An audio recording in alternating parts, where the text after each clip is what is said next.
भाई जो गुरु वचन पे डट गए, कट गए फंद चुरा। मालिक के जब सतगुरु के साथ जुड़ते हो, एन बिल्कुल सच्ची सुची आत्मा से बात करा करो। जरा सी गड़बड़ करोगे वो भगवान रुष्ट हो जाएगा। गुरु से लगन कठिन है भाई। सबसे कठिन काम इस भक्ति मार्ग पर मोक्ष प्राप्ति के लिए गुरु से लगन कठिन है भाई। बस गुरु से जिसकी लगन लग गई उसका तो वही बेड़ा पार। और गुरु से लगन लगने का मतलब क्या है? जैसे एक पतिव्रता औरत अपने पति के कहे अनुसार चलती है। उसके पति ने कह दिया कि पड़ोस में उन लोगों से बात नहीं करना, तो वो बिल्कुल बात नहीं करेगी। उसके पति ने कह दिया तुझे ये काम करना है, वही काम करेगी। उसको कहते पतिव्रता। और हम भगत भाई बहन क्या कर रहे हैं? 2014 बरवाला कांड के बाद से गुरु जी की सारी मर्यादाओं की धज्जियां उड़ा चुके हैं। कितना नाराज हुआ होगा परमात्मा हमसे। अरे जो भगत भाई बहन माँ या बाप की पदवी पे हैं, अगर उनके कहे अनुसार उनके बेटा बेटी नहीं चलते तो सोचो उनका दिल कितना दुखता होगा, वे अंदर से कितने दुखी होते हैं। और सतगुरु तो हमें कितना प्रेम करते हैं, ये हमारे असली पिता हैं, असली माता हैं। और जब हम इनकी आज्ञा तोड़ते हैं, इनका वचन तोड़ते हैं, भक्ति मार्ग को हल्के में लेते हैं, तो सोचो ये कितने नाराज होते होंगे। और जिसने अपने सतगुरु को नाराज कर दिया, भाई उसका मोक्ष कैसे होगा? सतगुरु को तो प्रसन्न करना है। अरे नाराज तो हम करते ना आए, नाराज करके तो हम सतलोक से आए थे नीचे। अब इनको और अधिक नाराज करके हम सतलोक नहीं जा सकते। हमने सतगुरु को प्रसन्न करना पड़ेगा। तो कहते गुरु से लगन कठिन है भाई। और जिसकी गुरु से लगन लग गई ना, फिर वो मर्यादा तोड़ने की बातें सौपन में भी नहीं सोचेगा। जगत वालों के साथ यारी दोस्ती रिश्तेदारी निभाने की सौपन में भी नहीं सोचेगा। उसको तो केवल अपना आत्म कल्याण दिखाई देगा। और रात को सोने से पहले चिंता करेगा, विचार करेगा कि आज मेरे से पूरे दिन में कहीं गुरुजी की मर्यादाओं में कोई त्रुटि तो नहीं हो गई, जाने अनजाने में मेरे से कोई नियम तो नहीं टूट गया। रात को सोने से पहले विचार करेगा, तब कहीं जाकर गुरु से लगन लगती है। तो सृष्टि में मोक्ष प्राप्ति के लिए सबसे कठिन काम गुरु से लगन। और यह लगन केवल गुरुदेव के विशेष आशीर्वाद से सत्सेवक भाई बहनों की लग रही है। गुरु से लगन का मतलब है आपके घर में गुरु के अलावा किसी और की फोटो नहीं होनी चाहिए। गुरु से लगन का मतलब है आपकी जुबान से अपने गुरुजी के अलावा किसी और का जयकारा नहीं निकलना चाहिए। गुरु से लगन का मतलब है आपका सिर आपके गुरुजी के चरणों के अलावा किसी और के आगे नहीं झुकना चाहिए। यानी गुरु के अलावा किसी और को दंडवत नहीं होना चाहिए।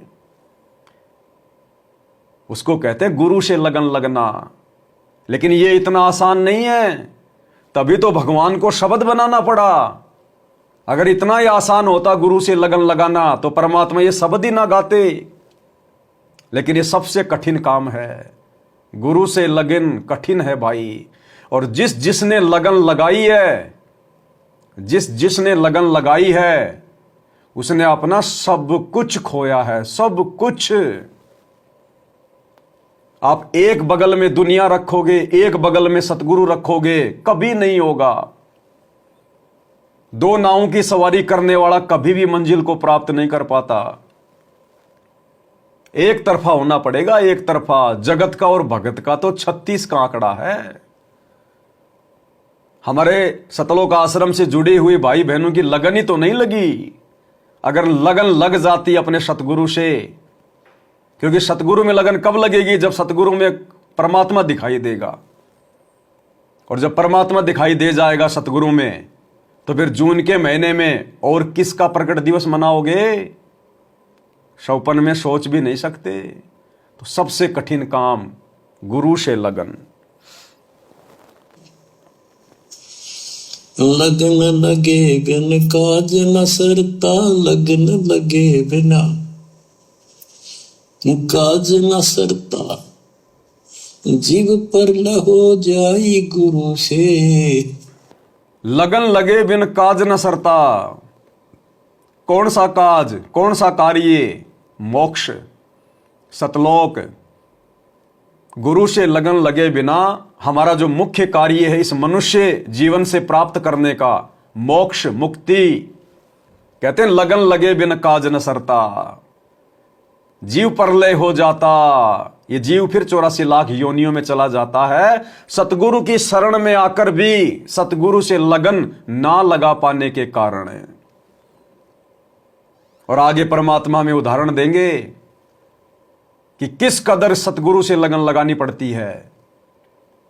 सतगुरु से लगन लगाने वाला फिर पीछे संसार की तरफ मुड़ के नहीं देखता, फिर वो गुंडों की सीबीआई जांच का समर्थन नहीं करेगा, जाटों के धरने में जाके नहीं बैठेगा, स्टेडियम नहीं बनवाएगा, 2 कोड़ी के राजनेताओं के पीछे उनकी रैलियों में धक्के नहीं खाएगा, वो आडंबर और पाखंड नहीं करेगा, जिसकी गुरु से लगन लग जाएगी। लगन कठिन है भाई, जैसे पपैया प्यासा बूंद का, पिया पिया टेर लगाई। जैसे पपैया प्यासा बूंद का, पिया पिया टेर लगाई। प्यासे प्राण निकल जा बेशक, प्यासे प्राण निकल जा बेशक, और नीर ना भाई गुरु से। प्यासे प्राण निकल जा बेशक, और नीर ना भाई। अपने गुरु के अलावा, अपने पति के अलावा, क्योंकि सारे उदाहरण यहां पर गुरु और शिष्य के गहरे रिश्ते को समझाने के लिए बताए गए हैं। जिस प्रकार वो पपैया पक्षी, वो अगर पानी पिएगा, प्यास बुझाएगा तो केवल आसमान से पड़ने वाली बूंद से। पपैया नीचे जमीन का पानी नहीं पीता, बेशक वो प्यासा मर जाए, आसमान से जो बूंद गिरती है उसी से पपैया प्यास बुझाता है।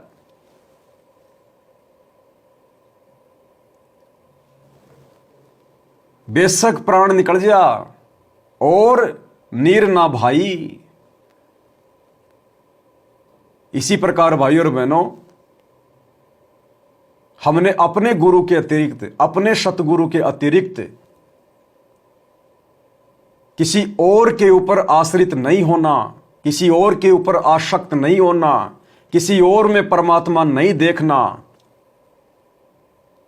उस पपैये की तरह हमने भी उस बूंद रूपी सतगुरु के ऊपर ही आश्रित रहना है। हमारी मदद करेगा तो सतगुरु करेगा। सतगुरु के अलावा हमने दुनिया का भिखारी नहीं बनना, किसी अन्य देवी देवता का भिखारी नहीं बनना, किसी और में परमात्मा देखकर उसके आगे हाथ नहीं फैलाने, उससे नहीं मांगना, केवल अपना सतगुरु। और जब उस पपैये की वो तड़प देखता है परमात्मा, तो फिर परमात्मा आसमान से बूंद भी भेजता है उसके लिए, क्योंकि परमात्मा को पता है कि ये मर जाएगा लेकिन नीचे का पानी नहीं पिएगा। इसी प्रकार जब सतगुरु देख लेगा कि मेरी आत्मा पूर्णतया मेरे ऊपर समर्पित हो चुकी है, मेरे अलावा ये मर जाएगा लेकिन शौपन में भी किसी को नहीं पूजेगा, शौपन में भी किसी को दंडवत नहीं करेगा मेरे अलावा, अपने सतगुरु के अलावा, उसके बाद फिर सतगुरु अपनी आत्मा के सारे रास्ते खोल देता है। परमात्मा फिर पल पल साए की तरह अपने आत्मा के साथ हो जाता है। फिर यह काल ऐसी आत्मा को दुखी नहीं कर सकता। सतगुरु रूपी दीवार इस काल को सामने खड़ी दिखाई देती है, खड़ी, उसके सर में टक्कर लगती है। तो हमने इस कदर पतिव्रता पद पे आना पड़ेगा, अपने गुरु से लगन लगानी पड़ेगी केवल अपने गुरु से, कि केवल मैं और मेरा गुरु, तीसरा कोई बीच में नहीं। चाहे खुद कोई भगवान भी और उतर के क्यों ना आ जाए, वो दाढ़ी मूंछ वाला कबीर भी क्यों ना आ जाए उतर के, वो तो कर है ही नहीं। अगर हमारे गुरुदेव हमारी परीक्षा के लिए उस दाढ़ी मूंछ वाली फोटो का रूप बना लें, तो भी हमने उनकी तरफ झांकना भी नहीं है, देखना भी नहीं है, ये सोचकर कि देखो जी कबीर जी आ गए, कबीर भगवान आ गए ना। अगर इतना भी मन में आ गया ना, उसी समय परमात्मा अंतर्यामी है, रिजेक्ट कर देगा कि मेरे अलावा किसी और में परमात्मा देख रहा है। वो तो अंतर्यामी है, उससे तो मन की बात नहीं छुपती। हम आने वाले 10 साल के बाद में क्या सोचेंगे वो भी सतगुरु को पता है। तो ऐसे अंतर्यामी से फिर छल कपट कैसी। हमें एक भाव हो जाना अपने गुरुदेव से, एक भाव, तब परमात्मा हम पे रजा बख्शेंगे। लगन कठिन है भाई, लगन लगे बिन काज न सरता, लगन लगे बिन काज न सरता, जी परल हो जाई गुरु से। लगन कठिन है भाई, जैसे मृगा शब्द स्नेही, शब्द सुनन को जाई। जैसे मृगा शब्द स्नेही, शब्द सुनन को जाई। शब्द सुने और प्राण दान दे, शब्द सुने और प्राण दान दे, तन की रह सुध नाही गुरु से। परमात्मा ने हिरण का उदाहरण दिया, मृग का। शिकारी एक ऐसी मधुर वाणी जो एक विशेष होती है, वो बजाता है, एक शब्द निकालता है सारंगी से, और उस शब्द के वशीभूत होकर हिरण यानी मृग शिकारी के घुटनों पे अपना सिर रख देता है। हिरण, क्योंकि वो वशीभूत होता है, मजबूर होता है वो। और वो शिकारी उसको पकड़कर फिर क्या क्या करता है, भले मारे, भले खाल उतारे, भले जो मर्जी करे, वो हिरण उस बात की परवाह नहीं करता कि मेरे साथ में शिकारी क्या करेगा। वो शब्द के ऊपर इतना वशीभूत हो जाता है। तो हमारे पूज्य गुरुदेव भगवान ने आज हमें जो शब्द सुना दिए, जो अनमोल ज्ञान हमें दे दिया, जो सत्संग दे दिए, जो मोक्ष का मार्ग बता दिया, अब हमने उस हिरण की तरह अपने गुरुदेव के ऊपर आसक्त होना है, आश्रित होना है, अपने गुरुदेव के चरणों में अपना तन मन धन रख देना है। भले हमारे साथ में कुछ भी बीते, भले समाज हमें कुछ भी कहे, परिवार हमें कुछ भी कहे, अगर हमें सतगुरु समझ में आ गया और अपना आत्मिक जो कल्याण है यदि वो दिखाई दे रहा है, तो फिर हमने किसी की परवाह नहीं करनी, अपने खुद के प्राणों की भी परवाह नहीं करनी। स्वयं को अपने सतगुरु के चरणों में समर्पित कर देना एज ए इष्ट, एज ए परमात्मा, कि मालिक आप जानो, आपका काम जाने, ये दास आपके चरणों में। भले कैसी भी परिस्थिति में रखो, जो राखूं त्यों ही रहूं, जो देवो सो खाऊं। कैसे भी रखो परमात्मा, कुत्ता हूं गुरुदेव का, पवन दास का नाम, गले प्रेम की जोड़ी, जहां खींचो तहां जाऊं। तो इस कदर हमने अपने गुरुजी के प्रति समर्पित होना होगा। अब एक तरफ तो हम गुरुजी के प्रति समर्पित होने का दिखावा भी कर रहे हैं, और फिर गरीबदास जी का बोध दिवस मना देते हैं, कबीर जी का प्रकट दिवस मना देते हैं। अरे वे कौन है फिर गुरुजी के प्रति समर्पित होना कहां हुआ। जो भी कुछ मनाना है अपने गुरुजी का, किसी और का नहीं।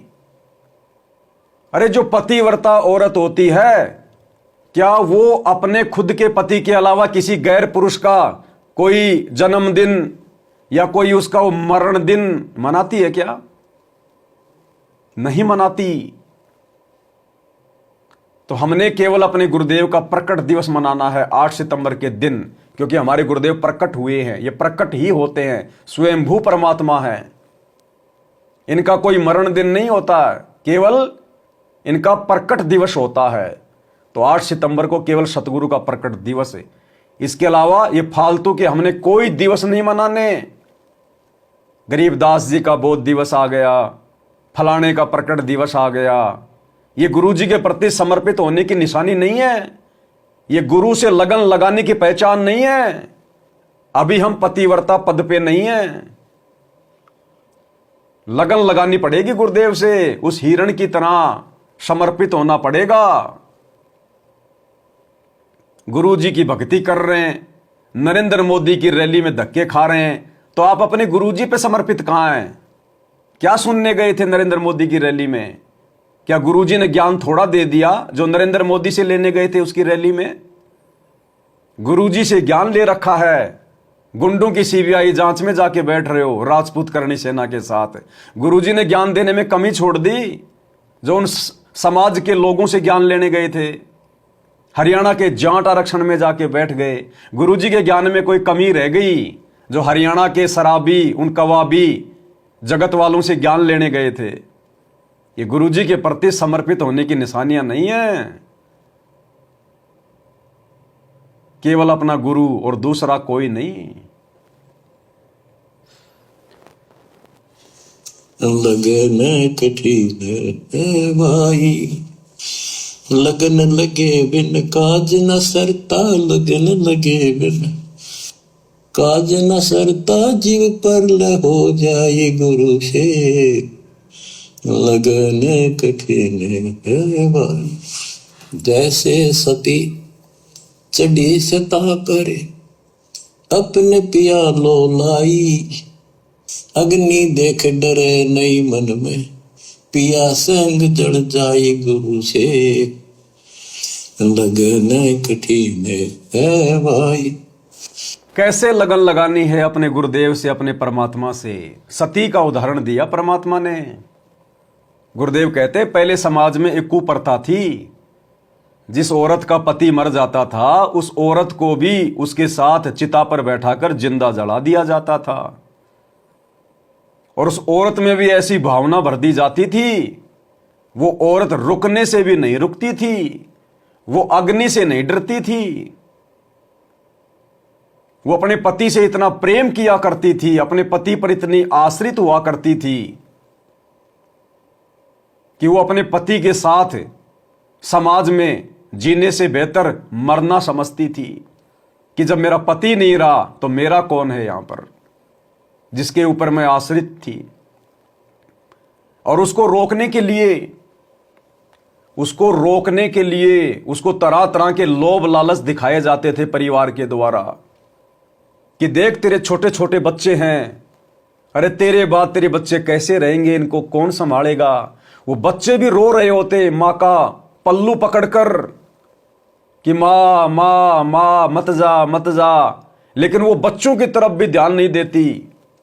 उसकी सुरती, उसकी लो, उसकी लगन अपने प्रीतम में, अपने पति में, कि मुझे तो अपने पति के साथ जाना है, मेरा पति नहीं तो फिर मेरा यहां कौन।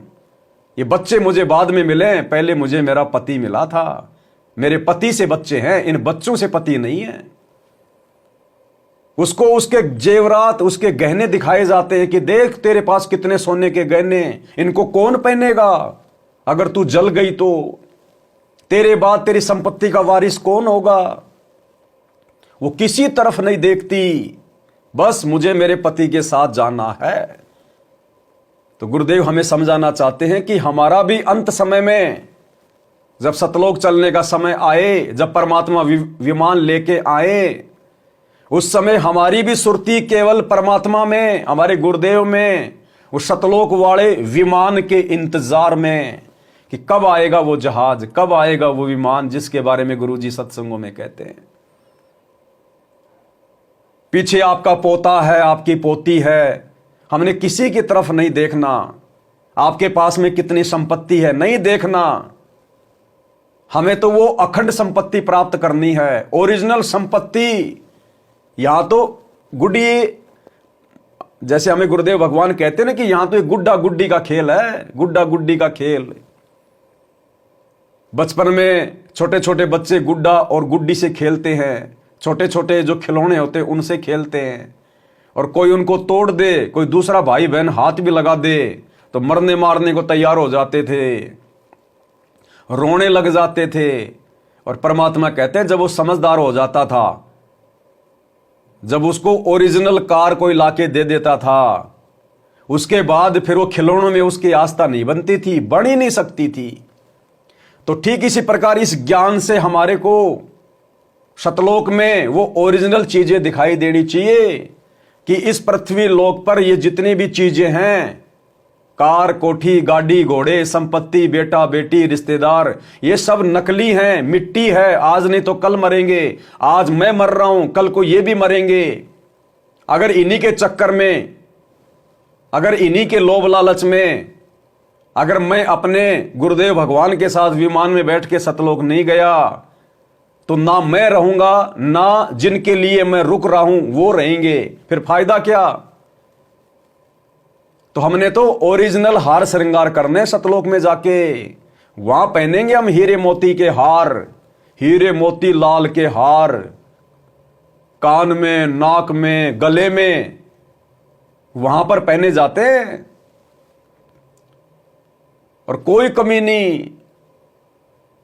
हमारे बड़े बड़े महल, गुरुदेव ने बताया जितनी बड़ी ये पृथ्वी है ना, इतना तो एक एक आत्मा के पास में एक एक महल है, एक एक महल।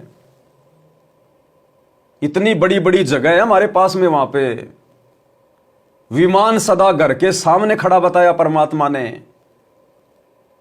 ऑटोमेटिक चलने वाला, ऑटोमेटिक दरवाजे खुलते हैं। मन की, मतलब मन तो जैसे एक शब्द है, मतलब जैसा हम सोचेंगे वैसा ही वो चल पड़ेगा। पहाड़ों के अंदर से चला जाएगा, पानी के अंदर से चला जाएगा, वहां कोई एक्सीडेंट नहीं होता, कोई डीजल पेट्रोल की आवश्यकता नहीं है, कोई इंजन की आवश्यकता नहीं है, कोई एयरपोर्ट की आवश्यकता नहीं है। जहां मर्जी वहीं उतार लो, वहीं उसको खड़ा कर लो।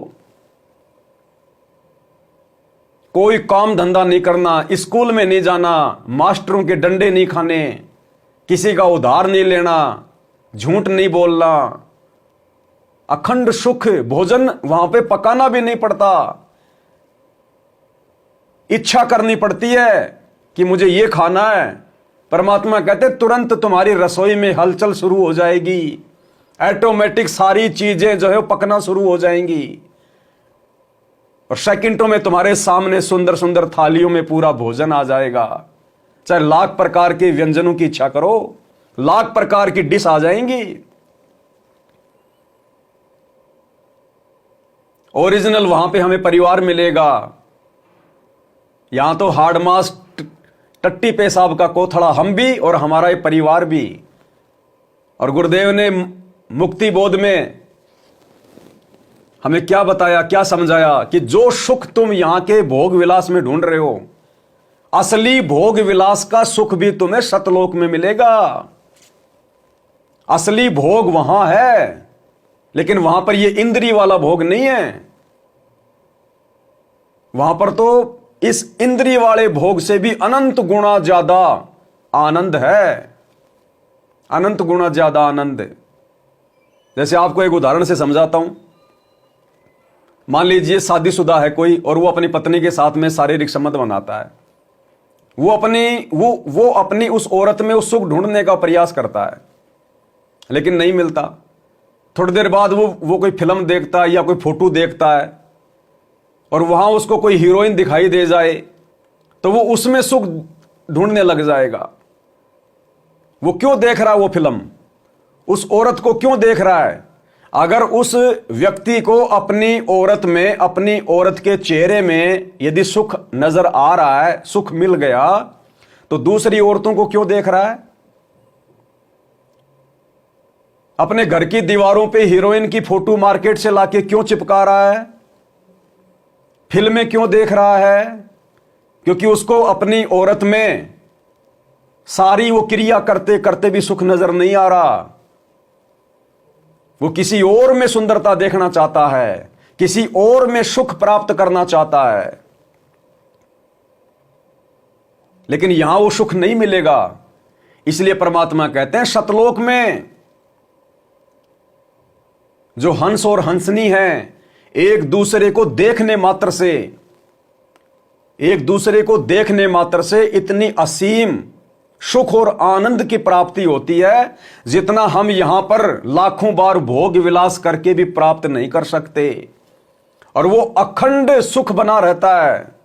यहां आपने भोग विलास किया, 2 मिनट समझो आपको आनंद मिला झूठा, और वहां आनंद कभी समाप्ति नहीं होता। परमात्मा कहते हैं सतलोक में प्रत्येक आत्मा के अंतर इतना सुरूर है, इतना नशा है, जैसे 100 बोतल किसी ने शराब की पी रखी हो। जैसे यहां पर कोई एक शराब की बोतल पी लेता है, उसके पैर लड़खड़ाते हैं, मदोस रहता है, कोई चिंता नहीं, कोई टेंशन नहीं, भले ही उसको कोई लाख रुपए मांगता है, क्योंकि हम यहां पर चिंता मिटाने के लिए तो शराब पीते हैं, गम भुलाने के लिए तो शराब पीते हैं। तो आदमी जब शराब पी लेता है और जब तक नशा रहता है, उसको कोई चिंता नहीं कि बच्चों की फीस के पैसे भी नहीं है, वो कर्जदार कर मांगने के लिए आएगा, उसको कहां से दूंगा, घर में शाम का आटा ही नहीं है। जब तक शराब नहीं पी थी तब तक तो उसको सारी चिंता थी, शराब पी ली, जब तक नशा है कोई चिंता नहीं। तो परमात्मा कहते हैं उस सतलोक में जैसे 100 बोतल पी लो, ऐसा नशा तो वहां पर ऑटोमेटिक आत्मा में रहता है, ऑटोमेटिक। लेकिन वो नशा यहां की तरह ये घटिया नहीं होता कि आदमी को कुछ होश ही नहीं है। वो नशा अलग है, वो मदहोशी अलग है, वो सुरूर अलग है। जैसे नशा तो आदमी शराब की बोतल पी के भी कर लेता है, वो भी एक नशा है। और कोई लड़का किसी लड़की के चक्कर में पड़ के प्यार प्रेम में जो नशा है, वो भी एक नशा है।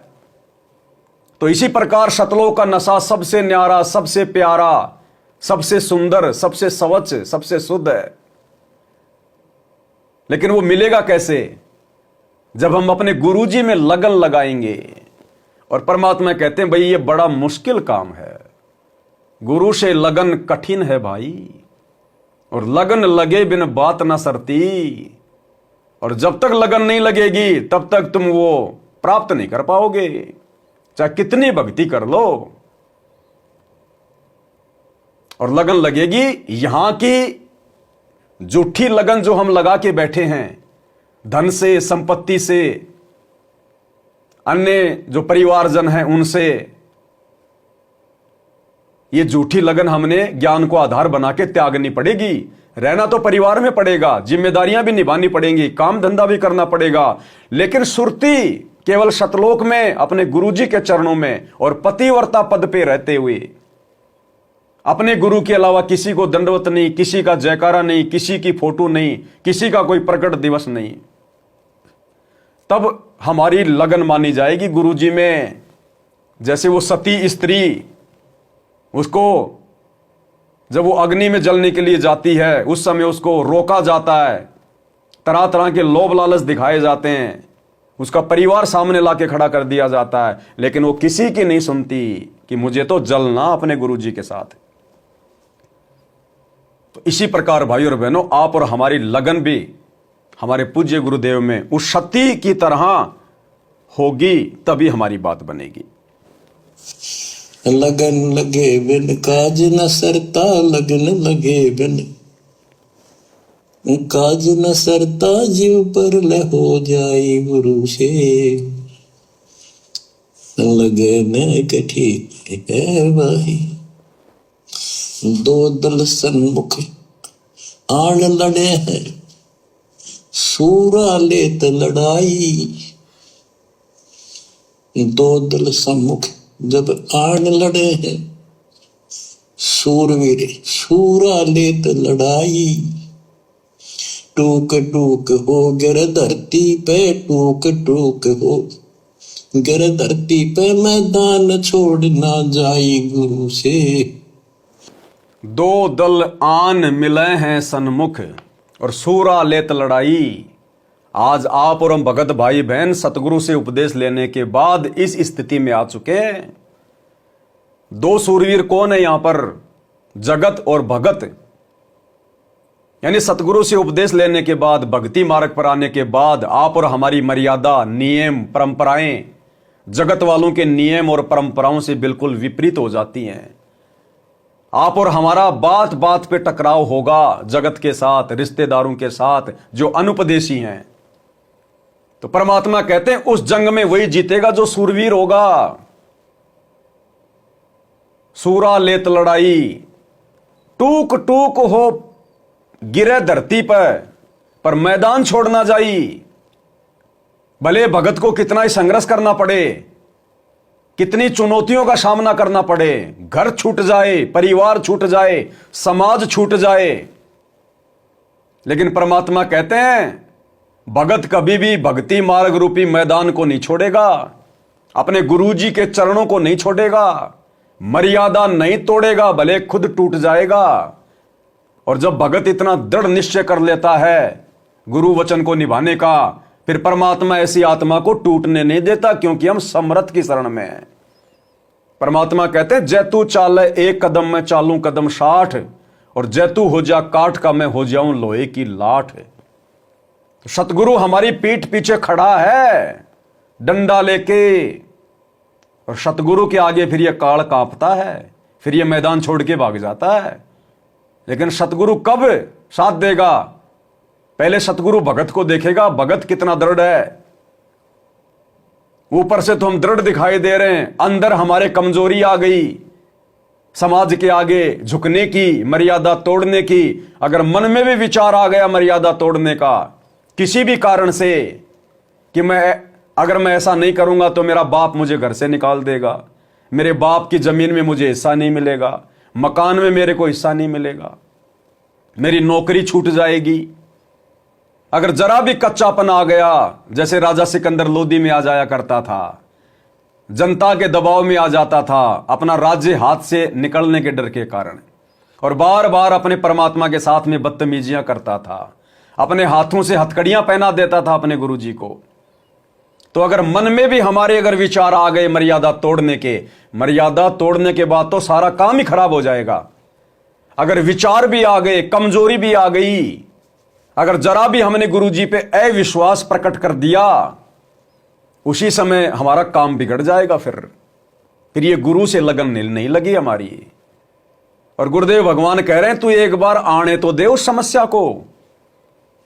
सतगुरुदेव भगवान कहते हैं कि तेरे सामने जो भी समस्या आ रही है, जो भी परिस्थिति आ रही है नाम लेने के बाद, अरे तू एक बार अपने गुरुजी पर विश्वास तो करके देख, एक बार तू उस परिस्थिति को आने तो दे, देखते हैं तेरा क्या बिगाड़ेगी वो परिस्थिति। परमात्मा कहते हैं तुम हाथी पे बैठे हो, फिर भैया कुत्ते का डर काहे का, हस्ती चढ़ डरिए नहीं जय सवान बुकाई। फिर हमने दुनिया से डरना नहीं, घबराना नहीं, क्योंकि गलत हम कुछ करेंगे नहीं, क्योंकि हम भगत हैं। हां, यदि हम ही गलत करेंगे, हमारे मन में कोई दोष है, हमने कोई चोरी कर ली, जारी कर ली, छल कपट कर लिया, किसी के साथ धोखाधड़ी कर ली, फिर आप चाहे गुरुजी को कितना ही पुकार लेना, 1% भी मदद नहीं होगी। और यदि हम सही हैं, दृढ़ हैं, सच्चे हैं, और दुनिया हम पे 1000 लांछन लगा रही है, उस समय अपने गुरुजी पे विश्वास करके देखो, परमात्मा पीछे खड़ा दिखाई देगा, पीछे। तो परमात्मा कहते हैं एक बार उस समस्या को आने तो दे, देखते हैं वो समस्या बड़ी है या फिर तेरा गुरु बड़ा है। लेकिन हम लोग पहले डर जाते हैं, पहले घबरा जाते हैं, फिर परमात्मा देख लेता है भगत में कच्चापन आ गया, ये ऑटोमेटिक नियम है, फिर परमात्मा वहां से हट जाता है। तो हमने दृढ़ विश्वास अपने गुरुजी पे करना होगा। और एक बार जिसने ये रिहर्सल कर ली, फिर हमारा दिल खुल जाएगा, फिर हम दृढ़ हो जाएंगे, फिर विश्वास हो जाएगा कि गुरुजी खड़े हैं, अब कोई टेंशन नहीं है। लेकिन एक बार दृढ़ता प्राप्त करने के लिए आपने दृढ़ता दिखानी पड़ेगी। देखते हैं हो जाएगा, जो होगा सो होगा। यार क्या होगा, नौकरी तो छूटेगी, भाड़ में जाओ, छूट जाने दो। एक बार हिम्मत तो करके देखो। जब ऐसी कोई विशेष समस्या आती है, मर्यादा तुड़वाने वाली, वो गुरुजी की तरफ से हमारी परीक्षा होती है। गुरुजी की तरफ से परीक्षा, परमात्मा जब अपने भगत की परीक्षा लेता है तो इसी प्रकार की विशेष परिस्थितियां पैदा कर देता है। गुरुदेव ने सेव समन की परीक्षा लेनी थी, परमात्मा ने उस दिन ऐसी परिस्थितियां पैदा कर दी, पूरे गांव में किसी ने उनको आटा भी उधार नहीं दिया, चोरी करनी पड़ गई, बच्चे का सिर काटना पड़ गया गुरुजी की इज्जत के लिए। वो परिस्थितियां गुरुजी ने जानबूझ के पैदा की। उन गांव वालों के मन में परमात्मा ने जानबूझ के प्रेरणा पैदा कर दी कि इसको आटा नहीं देना। अगर आटा मिल जाता तो परीक्षा होती ही नहीं, आज सेव समन का नाम होता ही नहीं, आज हमारे लिए उदाहरण बनता ही नहीं। तो वर्तमान में भी वही कबीर भगवान है हमारे गुरुजी के रूप में। और जब परमात्मा परीक्षा लेगा ये तो नियम है। अरे भक्ति मार्ग पर हम शिष्य और हमारे गुरु हमारे मास्टर हैं, तो भैया परीक्षा तो होगी, कभी भी हो सकती है। तो हमने भी परीक्षा के लिए उसी कदर तैयार रहना चाहिए, तब जाके हमारी बात बनेगी। लगन कठी है भाई, लगन लगे बिन काज न सरता, लगन लगे बिन काज न सरता, जीव पर ले हो जाई गुरु से, लगन कठन है भाई।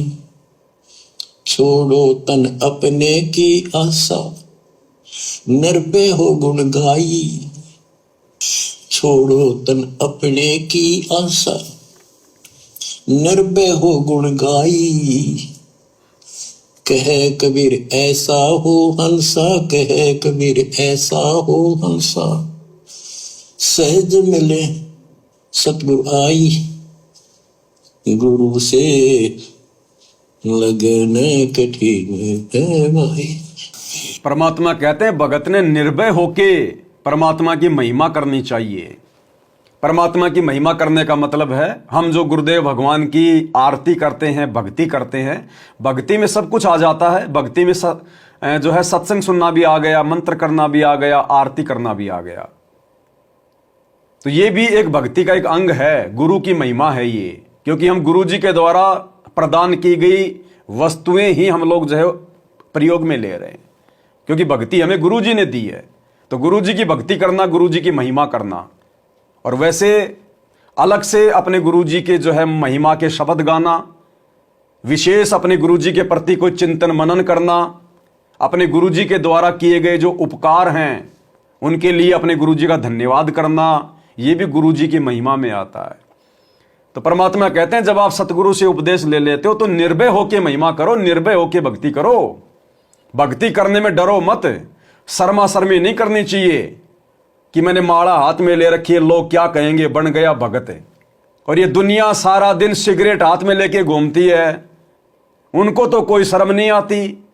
फिर हम तो शुभ काम कर रहे हैं, हम तो भक्ति कर रहे हैं, मंत्र जाप कर रहे हैं, हमने तो बड़े जो है गर्व के साथ में मंत्र जाप करने चाहिए। अरे जब वो बड़े जो है गर्व के साथ में सिगरेट पी रहा है और चुटकी मार मार के धुआं उड़ा रहा है, उसको शर्म नहीं आ रही कुकर्म करते हुए, तो हमारे को शुभ कर्म करते हुए, माला हाथ में लेके सुमरण करते हुए काहे की शर्म, किसका भय, किसका डर। तो परमात्मा कहते हैं भगत ने निर्भय होके भक्ति मार्ग पर अपनी जो क्रिया है वो करनी चाहिए। डरना नहीं चाहिए कि वो क्या सोचेगा, वो क्या कहेगा, नहीं, हमारे गुरुजी क्या सोचेंगे, हमारे गुरुजी क्या कहेंगे, हमने इस बात का डर होना चाहिए। दुनिया का डर नहीं होना चाहिए। दुनिया तो हमारी तरह मिट्टी है, उससे क्या डरना। गलत काम हम करते नहीं और सत्य काम करेंगे, सही कर्म करेंगे तो गुरुजी हमारे साथ में है, फिर डर काहे का। तो परमात्मा कहते हैं निर्भय होके भगत ने गुण गाना चाहिए। लेकिन भाई बात वही है, जब तक गुरु से आपकी लगन नहीं लगेगी तब तक आप निर्भय होके भक्ति नहीं कर सकते। अगर आपने निर्भय बनना है तो आपने अपने गुरुजी के प्रति समर्पित होना पड़ेगा, तब गुरु अपना विशेष आशीर्वाद देता है उस आत्मा को, तब वो आत्मा खुल के कह पाती है, भक्ति कर पाती है।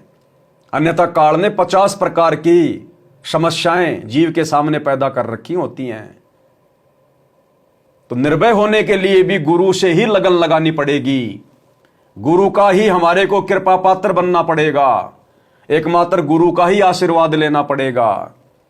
अगर आप जून के महीने में उस दाढ़ी मूंछ वाली कबीर जी की फोटो का कबीर प्रकट दिवस मनाकर उसको भोग लगाकर अगर आप उसका आशीर्वाद ले रहे हैं तो गुरु का आशीर्वाद आप तक कभी नहीं पहुंचेगा, कभी भी। एक कहावत है, छोटी सी एक कहानी है।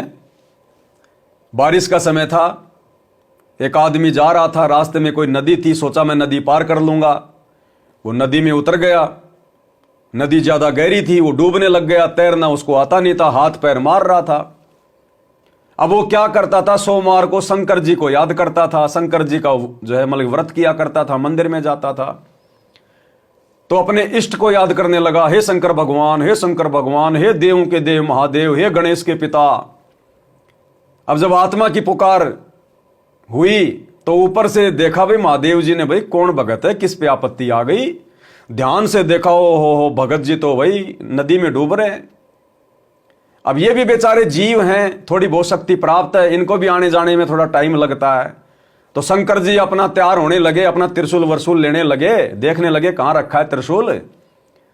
अब इतने में भगत को धैर्य कहां, इतने में तो भगत ने फिर मंगलवार को हनुमान जी का व्रत करा करता था, हे हनुमान जी, हे लाल लंगोटे वाले, हे बाबा जी। अब शंकर जी ने देखा, अरे भगत ने तो धुन चेंज कर ली, ये निकम्मा, ये तो पतिव्रता है ही नहीं, ये तो निकम्मी आत्मा है। थोड़ी देर पहले तो मेरे को पुकार रहा था कि तू मेरा बाप, तू मेरा बाप, अब हनुमान जी को कह रहा तू मेरा बाप, तू मेरा बाप। मरने दे आरामखोर को। शंकर जी ने वापस अपना डमरू और त्रिशूल रख दिया। अब उधर से जय हनुमान करने लगा, हे महावीर, हे महावीर। तो महावीर जी ने देखा, रहा कौन भगत है भाई। अब महावीर जी भी पहलवान आदमी है, लंगोट मंगोट बांधने लगा, थोड़ा बहुत अपना जो गदा वदा था वो भी हाथ उत में लेके चलता है। अब वो देखने लगा कहां रखी है मेरी गदा, गदा वदा लेने गया भगत को बचाने। इतने में तो भाई साहब फिर बुधवार को गणेश जी के मंदिर में जाया करता था, हे लंबोदर, हे लंबोदर, हे गणेश जी, हे गणेश जी। पिता थारा महादेव, माता थारी पार्वती, लड्डवन का भोग लगे, मूसी की कर सवारी। हनुमान जी ने देखा, रहा ये तो नालायक आदमी है भाई, ये तो दोगला आदमी है। थोड़ी देर पहले तो मेरे को अपना बाप कह रहा था, अब ये गणेश जी को अपना बाप बना रहा है। मरने दे आरामखोर को। तो भाई और बहनों, कहने का मतलब है, जैसे ही ऊपर से उसकी सहायता करने के लिए कोई चलता, तुरंत वो दूसरी धुन पकड़ लेता, अंत में वो डूबा, मरा। तो इसी प्रकार भाई और बहनों, 8 सितंबर के दिन तो इन सतलोक आश्रमों में अपना बाप बना लिया जाता है सतगुरु रामपाल जी को, उनका अवतरण दिवस मना के। थोड़े दिन बाद में जून के महीने में अपना बाप बना लिया जाता है उस दाढ़ी मूछ वाली कबीर जी की समझे जाने वाली मुर्दा फोटो को। कुछ दिनों बाद अपना बाप बना लिया जाता है गरीबदास जी का बोध दिवस मना के। तो बताओ भगवान कैसे सुनेगा। ये अपने गुरुजी में लगन लगाना थोड़ी है, ये तो वैश्या भक्ति है, वैश्या भक्ति। हमारे तो अनेकों पति हो गए, हमारी लगन हमारे गुरुजी में कहां रही। तो परमात्मा कहते हैं गुरु से लगन कठिन है भाई। तो ये सतलोक आश्रमों से जुड़े हुए भाई बहनों की अभी तक अपने गुरु में लगन लगी नहीं है। लगन तो सत्सेवकों की लगी है। अगर कोई सारी संपत्ति दे दे, पूरे ब्रह्मांड दे दे, 21 ब्रह्मांड, ये छोटा मोटा मंत्री प्रधानमंत्री का पद तो छोड़ो, ये तो बीड़ी सिगरेट के धुएं का जैसा है। अगर कोई 21 ब्रह्मांड का राज भी दे दे तो भी हम अपने गुरुजी के अलावा उस दाढ़ी मूंछ वाली कबीर जी की फोटो को अपने लॉकेट में भी नहीं डाल सकते। उसका कबीर प्रकट दिवस मनाना तो सपने जैसी बात है। हम उस फोटो को दंडवत भी नहीं करेंगे। अगर 21 ब्रह्मांड का भी राज दे दिया जाए तो तब परमात्मा प्रसन्न होता है। इसको कहते हैं नुक्ते ऊपर रीजेगा रे, करोड़ कर्म जल जाएं तुम्हारे। ये होता गुरु से लगन लगाना। कोई हमें कहे कि फला फला राजनेता की रैली है, चलो उसका भाषण सुन के आते हैं, उसकी रैली में चलते हैं। अगर हमें देश का प्रधानमंत्री बना दिया जाए तो भी हम उस तरफ मुंह करके भी नहीं सोएंगे। उसकी रैली में जाना तो बहुत दूर की बात है। यह होता है गुरु से लगन लगाना, गुरु की आज्ञा में चलना। गुरु की आज्ञा आवही, गुरु की आज्ञा जाए। कहे कबीर उस भगत को तीन लोक भय नाए। यह होता है गुरु से लगन लगाना। इसलिए गुरुदेव कह रहे हैं कि गुरु से लगन कठिन है भाई। देख लो इन आश्रमों में कैसे राजनेताओं के पीछे दौड़ते हैं मक्खी मच्छर की तरह, कैसे रैलियों में धक्के खाते रहते हैं, आरक्षणों में धक्के खाते हैं, गुंडों की सीबीआई जांच में जैसा उनका कोऑर्डिनेटर कह देता है वैसा ही करने लग जाते हैं, जैसा पीला पर्चा निकाल दिया वैसा ही करने लग जाते हैं। खुद की बुद्धि है ही नहीं। ज्ञान को तो खुट्टी पे टांग रखा है, ज्ञान आधार बनाना तो बहुत दूर की बात है। तो कैसे गुरु से लगन लगेगी? और नहीं लगी तो यही धक्के खाएंगे। फिर बच्चों, इतने अजब गजब के प्रमाण दिए हैं और इतनी लगन आपकी लगनी चाहिए। कहते हैं परमात्मा ने कहा कि जैसे पपैया एक पक्षी होता है, वो केवल आकाश से बरस रही बूंदों को का पानी ही पीता है, वो मिले तो पिएगा और पृथ्वी का जल वो नहीं पी सकता, बेशक मर जा पीवा नहीं। इसी प्रकार अपने कबीर भगवान के अतिरिक्त, अब कबीर भगवान कौन है? सतगुरु रामपाल जी अपने कबीर भगवान के अतिरिक्त किसी और की पूजा नहीं करेंगे, किसी और की भक्ति नहीं करेंगे। वो कबीर प्रकट दिवस नहीं मनाएंगे जून के महीने में नकली कबीर का। तो गुरुदेव कह रहे हैं इसी प्रकार अपने कबीर भगवान के अतिरिक्त या फिर अपने गुरु के अतिरिक्त, क्योंकि गुरु ही हमारा कबीर है, कबीर ही हमारा गुरु है, लेकिन वो दाढ़ी मूछ वाला हमारा कुछ भी नहीं है। भाई जो गुरु बचन पे डट गए, कट गए फंद 84।